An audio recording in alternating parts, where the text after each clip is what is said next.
To those of you who contributed to my legal defense and those who wrote me encouraging messages, I owe you a big thank you. And today I'm finally going to let you know what happened when I appeared before the Ontario Human Rights Tribunal.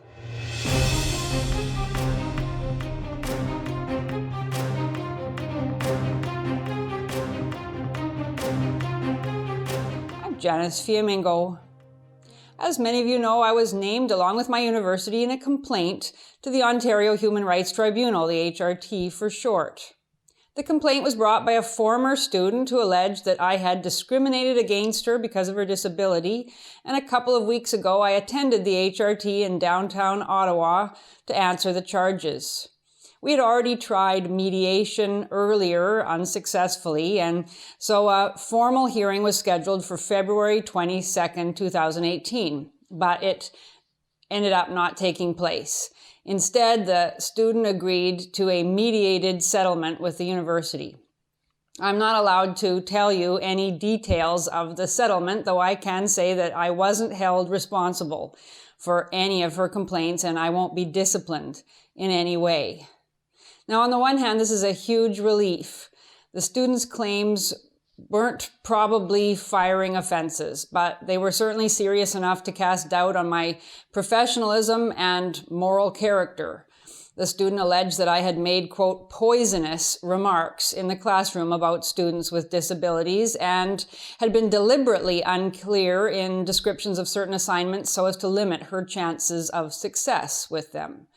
She also claimed that I deliberately chose not to submit a copy of the final exam to the disability office because I had a prejudice against her. She claimed that I harassed her in emails after I missed the exam deadline. Now, if I had done any of those things, I think I'd be a pretty despicable person. It's true that I missed the deadline for the exam, but I did so because I didn't have enough time to prepare it, not because I had a prejudice against her, as she repeated throughout her very lengthy deposition. The thought of being found guilty of any of her allegations was a nightmare. It sickened me, and it has been on my mind ever since I first received the HRT letter. So I'm glad I'm no longer walking around under that cloud. But on the other hand, a mediated settlement at the HRT wasn't an ideal end to the story for me because it meant that the student's claims were never rebutted. Remarkably, there was no process of investigation of any kind. The student didn't call any witnesses to corroborate her allegations about remarks I supposedly made in class, and no member of the HRT ever interviewed anybody or looked into her complaints in any other way. A number of the things I had supposedly said in emails were demonstrably false. I had the emails and had submitted them to the HRT. Her allegation that I, quote, harassed her in attempting to resolve the problem with the late exam was demonstrably false.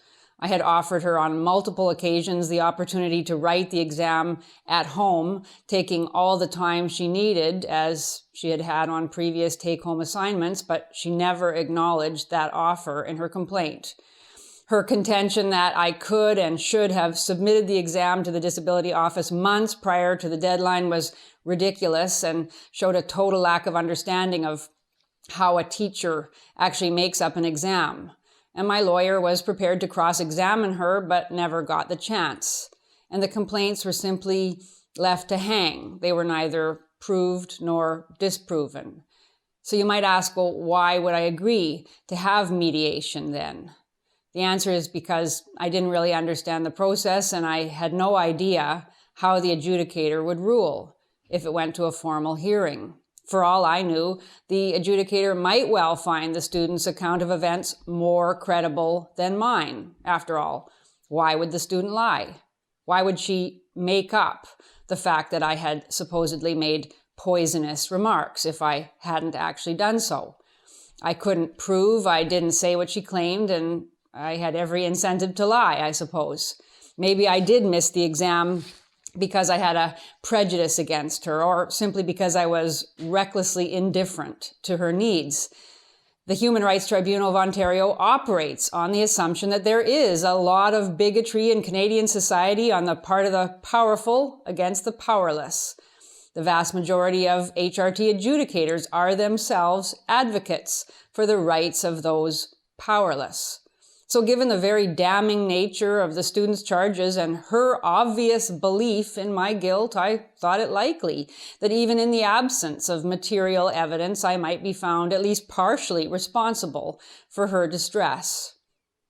Near the end of the mediation process, the adjudicator mentioned that actually the vast majority of cases brought before the Ontario Human Rights Tribunal are either abandoned, in other words, the complainant doesn't follow through, or they are resolved through mediation.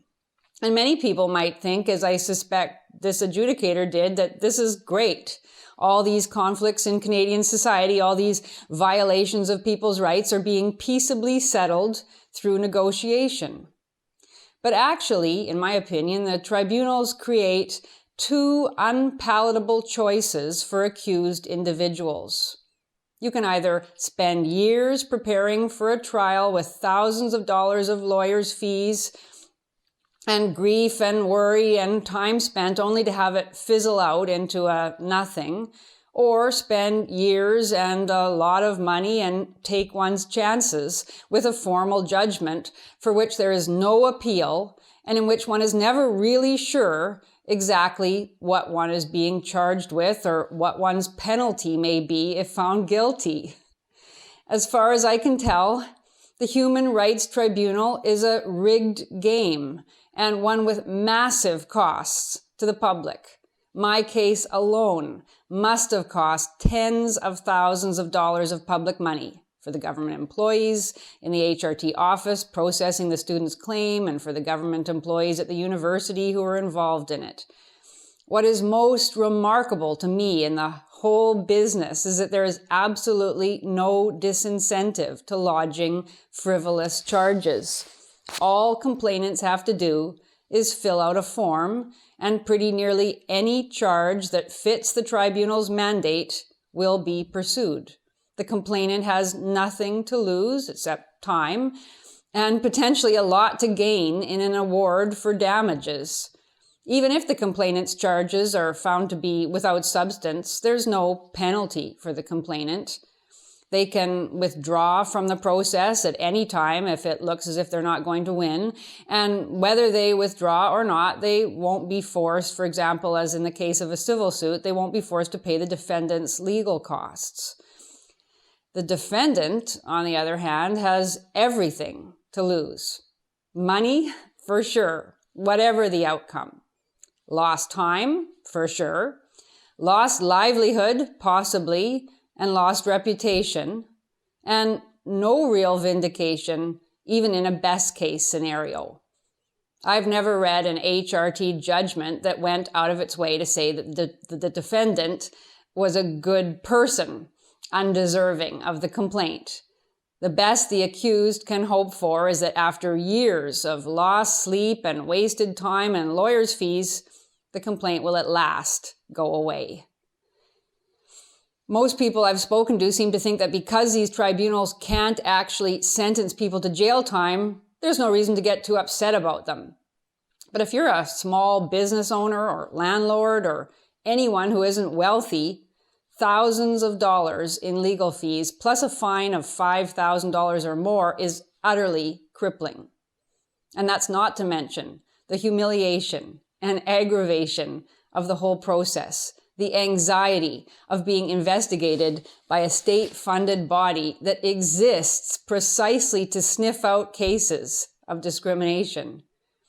One big cost is undeniable: the comfort of ordinary Canadian citizens trying to live their lives and build a career or business. Because once you've gone through this process, you definitely never want to go through it again. And many of your decisions will now be shadowed by a concern that another complaint might be on its way. As a teacher, for example, I am more and more uncertain what I can and cannot say in the classroom without getting myself in trouble. And feelings of alienation, bitterness and resentment are almost inevitable.